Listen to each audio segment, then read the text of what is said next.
Gabi ng Oktubre, kararating lang nila mula hospital. Pagod si Mama, umiiyak si Ate. Tahimik lang ako, takot na takot. Si Papa, wala na.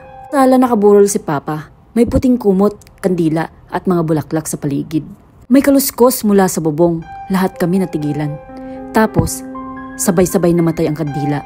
May naamoy kaming parang sunog na buhok. Hanggang sa may narinig kami. Sa bintana ng kusina, may aninong nakasilip. Ang tangkad niya, maitim, at ang ngiti, sobrang haba. Pagkaalis ng anino, may marka sa kamay ng salamin. Itim, parang sinunog ang mismong salamin. Kinabukasan, may dumating na matandang babae. Tahimik lang siya, hindi namin kilala.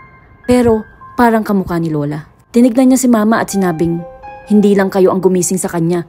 May hiram kayong dapat ibalik. Hindi namin alam kung anong ibig sabihin ng matandang yun. Sunod-sunod na gabi, naririnig pa rin namin ang tawa mula bubong papunta sa ilalim ng bahay.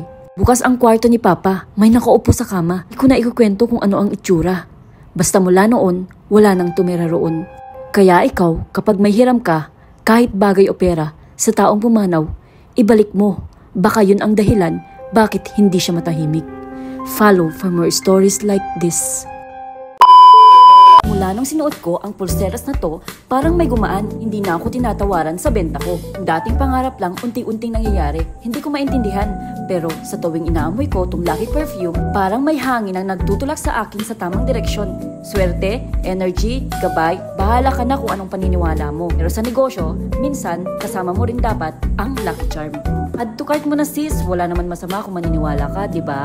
Follow!